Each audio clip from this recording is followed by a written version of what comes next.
del vitalismo. Pero en este momento, al hablar de vitalismo, ¿cierto? Es todo lo relacionado con la vida, lo que plantea la vida, cómo se interpreta, cómo se manifiesta, cómo se da a entender este término de la vida, ¿cierto? La vida, lo importante que es la vida y el gran eh, exponente del vitalismo, como ya lo observábamos en las videoclases anteriores, es Friedrich Nietzsche.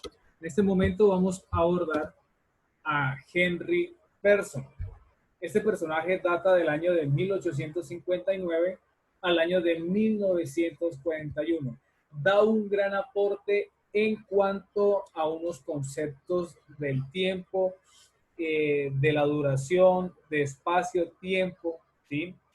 Este personaje me va a decir, o lo que él pretende hacer es una superación del positivismo, ¿cierto?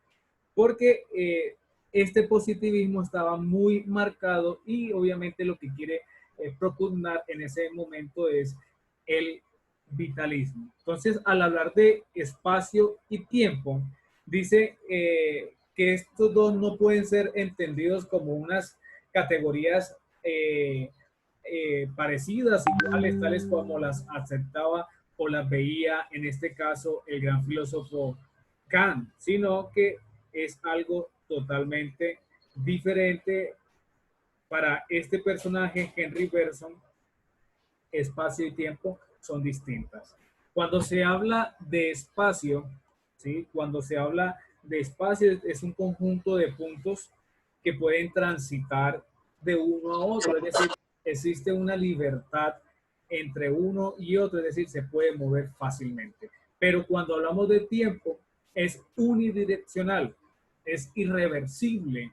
Y al decir que es unidireccional y es irreversible, es decir que no es cronométrico, sino que es vital, ¿sí? Para este personaje que está de la mano del vitalismo, el tiempo no se mide, sino que se siente, se vive.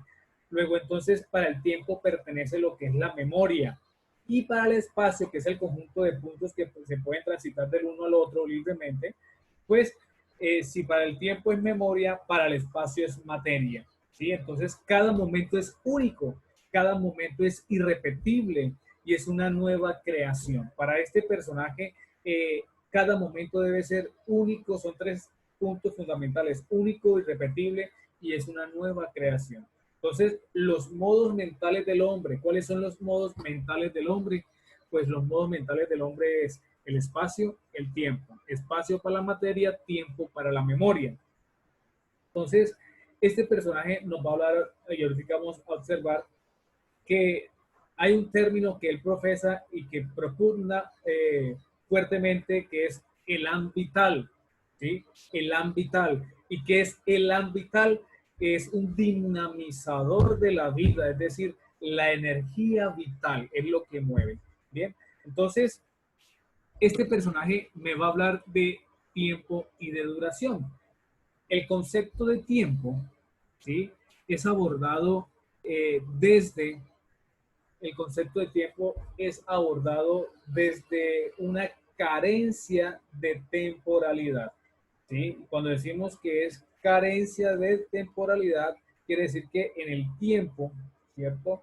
No hay duración, duré, ¿cierto? En el tiempo no hay duración, es decir, no es cronométrico, como hablábamos ahorita, no es que se mida el tiempo, sino que es algo vital, ¿sí? Es algo vital.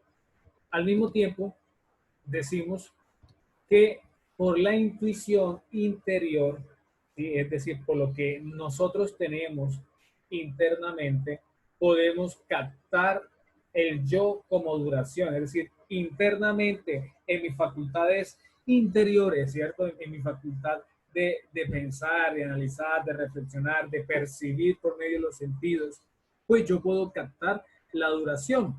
Y eso es a lo que él llama el verdadero tiempo. No es el tiempo que usted mida, que usted que tenga un cronómetro, sino que es a partir de una intuición interior, es decir, a partir de un análisis, a partir de una reflexión, a partir de una experiencia, es que usted va a captar esta duración.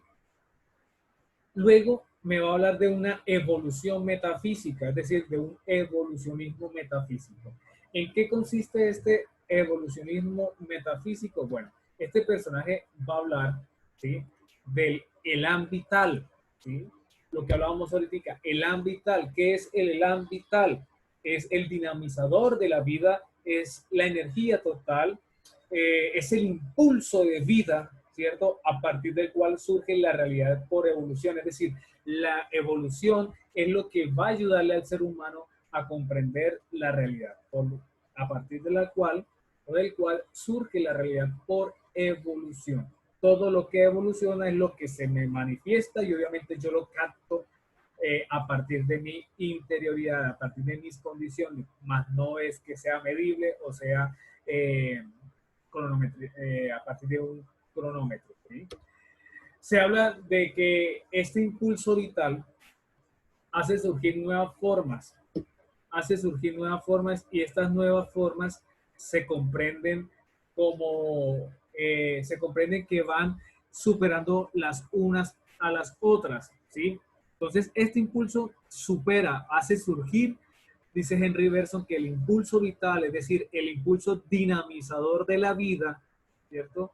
Se muestra o se visualiza en la superación de lo uno a lo otro, de la una a la otra. Y habla de dos tipos de moral. Así como habla de dos tipos de moral, habla de dos modos de conocer. Los dos modos de conocer, según Henry Bergson, es la inteligencia y la intuición. Pero la inteligencia es el concepto, es el conocimiento conceptual, la materia, lo estático. Cambio la intuición, es decir, lo que nosotros conocemos internamente, es lo dinamizador, ¿cierto? Que es a donde él le apuesta, a la parte del elan vital, la parte del impulso dinamizador de la vida, ¿cierto? Entonces, los dos tipos de moral son la moral cerrada y la moral abierta. ¿Qué es la moral cerrada? La moral cerrada es aquella que me va a decir a mí, ¿cierto?, que el hombre actúa por obligación, ¿sí? El hombre actúa por obligación y por presión social. De pronto nosotros hoy en día, a partir de esta pandemia del COVID-19, ¿sí?, vemos que el hombre se ve motivado o echado a la guerra, llamémoslo así, frente a esta pandemia. Es decir, frente a una necesidad, tiene que salir a buscar el sustento de sus casas. Y para la muestra de un botón, mire lo que está sucediendo en Barranca Bermeja. Entramos a 12 días de confinamiento y ya las personas están saliendo masivamente, obviamente, a abastecer sus canastas familiares. Y obviamente el hombre actúa por obligación. Ellos se ven obligados, nos vemos obligados a salir, ¿cierto? Sin importar de que nos podamos contagiar o podamos llevar el virus a la casa. Es decir, existe una presión social. Y hablábamos de una moral abierta, y esa moral abierta dice que el hombre obra por atracción o seducción del héroe ético. Si en Nietzsche hablábamos del superhombre, este personaje pues va a decir o lo va a llamar o catalogar como el héroe ético, ¿cierto?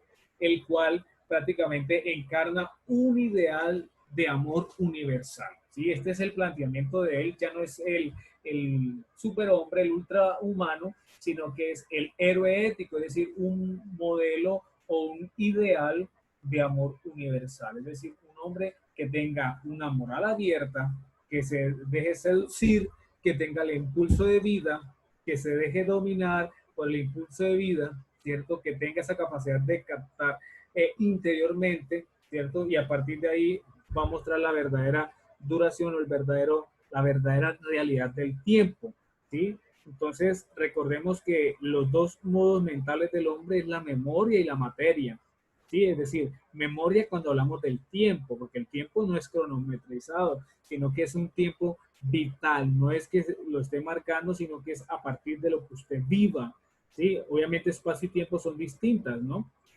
Y cuando hablamos de espacio, pues espacio es la materia, es el conjunto de puntos que se puedan transitar de uno a otro sin ningún inconveniente. Bien, entonces vamos a observar ahora un video que me va a ayudar a profundizar algunos aspectos de el planteamiento filosófico de este señor.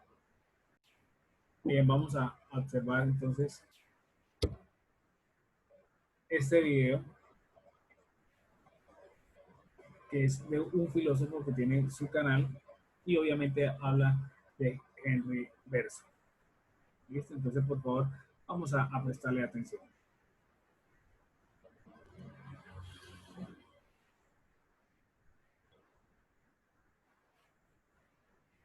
Amigos de Polición y Náufrago, son las 1000 de la noche, las 1000 y pico, para ser exactos.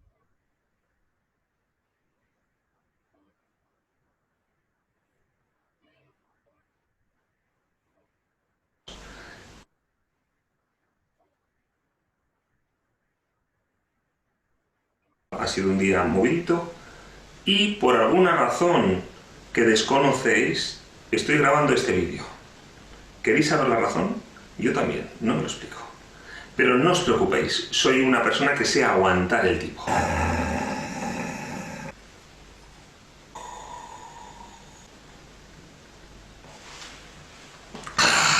Bien, después de este traguito reparador, comenzamos nuestro vídeo para hablar de Henri Bergson, filósofo francés que abarca desde finales del siglo XIX hasta el año 40 más o menos del 20, murió a principios del 41, y que es muy interesante. Por eso vamos a hablar de él. Bienvenidos a bordo, polizones.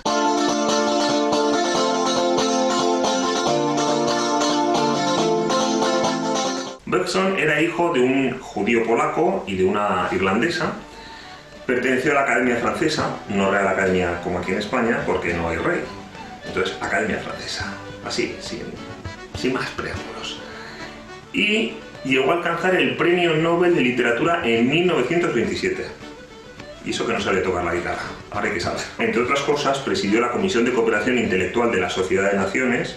Recordemos que después de la Primera Guerra Mundial se crea la Sociedad de Naciones, fracasa porque se desata la Segunda y ya se crea las Naciones Unidas, que es lo que tenemos ahora. Y a raíz de la Segunda Guerra Mundial, precisamente, Francia es derrotada, tiene que firmar un armisticio, parte de ella queda ocupada por el ejército alemán y parte queda bajo su tutela en la llamada Francia de Vichy, ¿no?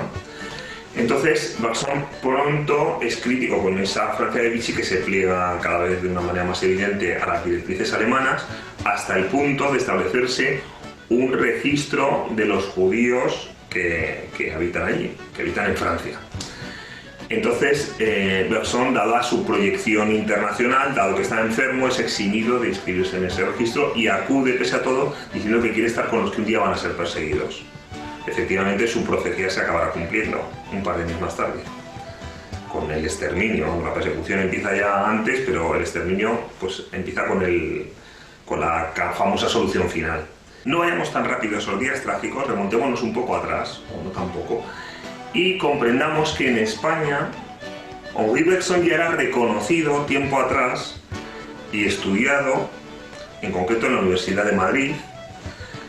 Y hay un librito de Manuel García Morente llamado La filosofía de Henri Bergson, lo tenemos aquí en Austral, que recoge primero una conferencia que dio, invitado por la universidad, y luego varios ensayos del propio García Morente en torno al pensamiento de Bergson. Sí que quiero leeros una de las cosas que dice Bergson en la conferencia que dio y que me parece que nos la podemos aplicar nosotros. Dice: el filósofo, en mi concepto, es ante todo el hombre que está siempre dispuesto, cualquiera que sea su edad, a volver a ser estudiante. El hombre que está dispuesto, cualquiera que sea su edad, a volver a ser estudiante. Ese es el filósofo. A replantearte, a aprender, a tener la mente abierta. Ese es el filósofo. La filosofía de Henri Bergson. Pero no os voy a dejar con este librito, porque ya sabéis que de vez en cuando os doy caramelitos. Aquí tenemos la primera edición de la filosofía de Henri Bergson, publicada por Manuel García Morente, con el discurso pronunciado por M. Bergson en la residencia de estudiantes el 1 de mayo de 1916. Aquí lo tenemos. Mirad qué bonito. Mirad qué bonito. Dice, la Residencia de Estudiantes publica hoy con verdadero placer y en recuerdo de Henri Bergson este breve estudio de su filosofía, al que preceden las bellas palabras que el gran filósofo francés pronunció en nuestra casa el 1 de mayo de 1916. Más de 200 estudiantes de uno y otro sexo y un grupo escogidísimo de científicos, literatos y políticos honraron la residencia en aquel día, para nosotros tan señalado. Sea este libro un homenaje de viva simpatía y de admiración sincera. El primerito, el original. De hecho, esto me parece que se llama Intonso, tiene páginas todavía que no las despego, pegadas, mirad, mirad, que están de imprenta, pero no las toco, para algo tengo el otro, para malearlo, que es lo que hago. Bueno, pensabais que os ibais al librario de libritos, ¿eh? Publicaciones de la Residencia de Estudiantes. Get down, just lift it up. You don't have to believe no more. Only got 4 hours, so now your manners never felt so close to you before. Don't get it wrong. I love someone to get it done. Only got 4 hours. Adentrémonos en el pensamiento de Bergson. Bergson pretende, como otros pensadores de su tiempo, superar el positivismo que había imperado a lo largo del siglo XIX. Para ello se replantea algunos de los postulados que estaban vigentes. Por ejemplo, entender que espacio y el tiempo son categorías asimilables, como había pasado más o menos, por ejemplo, con Kant, ¿no? Se había establecido. Para él son cuestiones totalmente distintas, o sea, no se mueven en el mismo plano, digamos. El espacio se identifica por un conjunto de puntos que se pueden transitar de uno a otro discrecionalmente, mientras que el tiempo, según Bergson, es unidireccional e irreversible, contrariamente a lo que sucede con el espacio. Por tanto, cada momento es único, irrepetible y es una nueva creación, digamos. Para él el tiempo no es cronométrico, sino vital. No se trata de la duración que estudia la física, sino de la experiencia vital. El espacio lo vincula a la materia y el tiempo a la memoria. Son modos mentales del hombre. En cuanto al modo de conocer, distingue entre inteligencia e intuición. La inteligencia es el conocimiento conceptual. Es la materia, conocemos, lo estático, lo medible. Recordemos lo que decía Kepler, que decía, el hombre es capaz de conocer solo magnitudes o por medio de magnitudes. Pues en el fondo es eso. A última hora lo que hace la ciencia es establecer medidas longitudinales o asimilables, incluso de lo que no tiene intrínsecamente esa dimensión espacial. Pongo un ejemplo para que nos entendamos, la temperatura. La temperatura la medimos para entenderla, para asimilarla a través de un termómetro. Decimos, bueno, está subiendo de 0 grados a 10, a 15, pero realmente la temperatura no es una magnitud longitudinal y sin embargo la medimos espacialmente. La presión atmosférica, el tiempo, que tampoco tiene un carácter longitudinal o espacial. El tiempo ya hemos dicho que era distinto y sin embargo los relojes nos van marcando la hora espacialmente. Entonces la ciencia se mueve cómodamente en ese marco de lo inerte, de lo material, de lo solidificado. Por contra, la realidad viviente fluye, transcurre. Es el devenir del que hablaban los griegos, el devenir, el cambio. Ese cambio no puede ser correctamente aprehendido, captado por la inteligencia, porque lo que hace es, lo que hemos dicho, congelarlo. Fotograma a fotograma realmente matamos el movimiento. Lo que tenemos es instantes, pero no tenemos lo que constituye el tiempo, que es la duración. Y a eso solo nos podemos aproximar a través de la intuición, de una manera no racional. La ciencia y la filosofía se han planteado en términos espaciales. Por ello han roto con la realidad dinámica de la vida. Han utilizado conceptos cosificantes que matan el devenir. Y solo la intuición es la que es capaz de llegar a eso. En el fondo lleva el germen de un pensamiento vitalista, como podéis ver. Lo que se propone es conocer la vida desde dentro, en su devenir, intuitivamente. Y establece un concepto que es el elan vital, que es el que dinamiza la vida, es la energía vital. El problema es que hay un ámbito, digamos, de irracionalismo dentro del pensamiento de Bergson que es muy interesante, Lo dejo aquí porque si no se me alarga mucho el vídeo. He aguantado el tipo como un jabato. No os podéis quejar. Nos vemos en la próxima. Bien, ahí observamos y escuchamos un video que nos ayuda a profundizar la filosofía del gran Bergson. ¿cierto? Este personaje nos hablaba en su video sobre el espacio y el tiempo, los dos modos mentales del hombre, los dos modos de conocer, que es la inteligencia y la intuición, y reafirmaba lo que planteaba Bergson sobre el ambital, ¿sí? El ambital. Bien, esa es la filosofía de este personaje, es algo muy puntual que ustedes pueden encontrar en su guía de estudio y a partir de esta profundización. Vamos a tocar algo muy puntual de este señor Wilhelm Dilthey, quien data del año de 1833 al año de 1911. Este personaje nos va a mostrar o nos va a visualizar una filosofía mucho más sencilla, ¿cierto? Pero nos va a hablar de las ciencias del espíritu. Y este tiene un libro que habla de esa metodología de las ciencias del espíritu y es su planteamiento. Entonces, habla de que la vida del espíritu que se debe realizar o se realiza en la historia, ¿cierto? Gracias a la historia es que aparece la vida del espíritu, ¿cierto? Las ciencias del espíritu tienen un objetivo y es que todas son las objetivaciones históricas de la vida humana en la dimensión singular y concreta. Es decir, existe una sola singular y que es algo muy puntual, que es concreto. Y eso se conoce como un espíritu objetivo, es decir, algo muy puntual, algo muy concreto, algo que se puede conocer, ¿cierto? Y es a partir de las ciencias del espíritu. Por tanto, las ciencias del espíritu lo que van a hacer es comprender la vida social e histórica de quién, de la experiencia del sujeto. Es el ser humano quien va a tener una ciencia del espíritu, pero estas ciencias del espíritu ayudan a comprender la vida social, ¿cierto? Con quién se relaciona, el estatus, la política y toda esta cuestión, la cultura, y obviamente la historia que está enmarcada desde un inicio hasta nuestros días.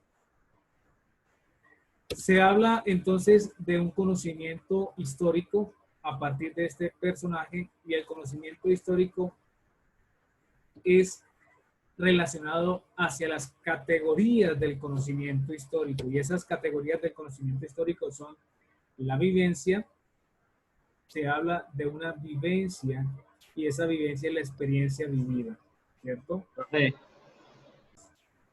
Bueno, hablábamos de este personaje, Wilhelm Dilthey, que hablaba del conocimiento histórico, pero este conocimiento histórico tiene unas categorías y las categorías es la vivencia. ¿Y qué es la vivencia? Es lo relacionado con la experiencia, es decir, lo que hemos vivido nosotros a lo largo de este tiempo. Entonces, haciendo una contextualización, se puede, a partir de las experiencias, no volver a cometer errores o, en su defecto, ¿cierto?, evitar cualquier situación negativa. Otra categoría es la comprensión, pero cuando hablamos de la comprensión no es de conceptualizar la historia como un hecho, sino más bien comprenderla como algo que sucedió, como un acontecimiento. Comprender por qué hubo la Guerra Fría, por qué fue la Revolución Industrial, por qué fue la Primera Guerra, por qué fue la Segunda Guerra Mundial. Es decir, comprender el acontecimiento que la historia me ha planteado. Una tercera categoría de este conocimiento humano, ¿cierto?, es la estructura psíquica, ¿sí? Y cuando hablamos de una estructura psíquica, estamos diciendo que en el fondo anímico, ¿cierto?, en relación al alma, en el que se integran todos los hechos y cobran sentido. Es decir, gracias a esta presentación de la estructura psíquica es que el ser humano puede comprender la realidad, puede comprender su historia, puede comprender su acontecimiento y obviamente puede darle un sentido. Comprender, dice este señor, que comprender la época histórica es captar una estructura psíquica, es decir, las mentalidades de ese tiempo. Por eso es importante conocer el contexto de un filósofo, el contexto de algún planteamiento, de alguna situación, para poder llegar a hacer una profundización del tema o, en su defecto, poder llegar nosotros a comprender mucho más lo que se tiene por conocido a partir de la filosofía. Y hablamos de este señor Wilhelm Dilthey. Vamos ahora, ya por último, a tocar la filosofía de este personaje, ¿sí? ¿Quién era Maurice Blondel? Bueno, este señor le refiere su filosofía a Dios, ¿sí? Habla de una filosofía de acción, pero cuando hablamos de una filosofía de acción, es decir, también es vitalista, habla de una necesidad de una filosofía cristiana autónoma, ¿sí? Y cuando hablamos de esta filosofía cristiana autónoma, habla de una filosofía de acción, ¿cierto? Y esta filosofía de acción es la que coloca en manifiesto la falta de autosuficiencia del hombre, es decir, el hombre no tiene capaz de sostenerse, de tener suficiencia por sí mismo, ¿cierto? Y obviamente al no tener suficiencia por sí mismo, hace falta una apertura hacia lo trascendental, hacia la trascendencia, es decir, hacia la parte espiritual. Y obviamente esta filosofía de acción es un dinamismo del sujeto, pero este dinamismo del sujeto es a partir de una lógica o de una lógica empleando la razón. En otras palabras, cuando este señor habla del ser y los seres, pues prácticamente va a decir que la idea del ser en sí es conocer a la materia. Obviamente no se encuentra realizada en ella, ¿no? Pero es conocerla, ni tampoco es que esté realizada en los seres vivos, ni tampoco es que esté realizada en el propio hombre, sino que, ni en el universo, sino que se encuentra el ser en sí en Dios. Dios es el que le da la capacidad al hombre de suficiencia, de tener trascendencia, de tener una acción, ¿sí? Es más que todo como una filosofía del vitalismo cristiano, en el que la vida es gracias a Dios y en él encontramos nosotros el agente dinamizador, el agente que le da sentido a esta expresión, ¿cierto? Entonces, por último, dice que el ser, los seres o el ser subsiste por su propia autosuficiencia, mientras que los seres necesitan sostenerse de él. El ser, Dios, los seres, nosotros necesitamos sostenernos de él. Muy parecido a la filosofía de Santo Tomás. Sí, ustedes el año pasado tuvieron que haber visto el ser y los seres en Santo Tomás. El ser es Dios y los seres humanos que necesitamos de Dios. Entonces, esto es lo que plantea Maurice Blondel en cuanto al ser subsiste, es decir, se mantiene, se alimenta, se forma a partir de su propia autosuficiencia, mientras que los seres necesitan sostenerse de él. Bien, esta es la filosofía que plantea el gran Maurice Blondel, 1861-1949.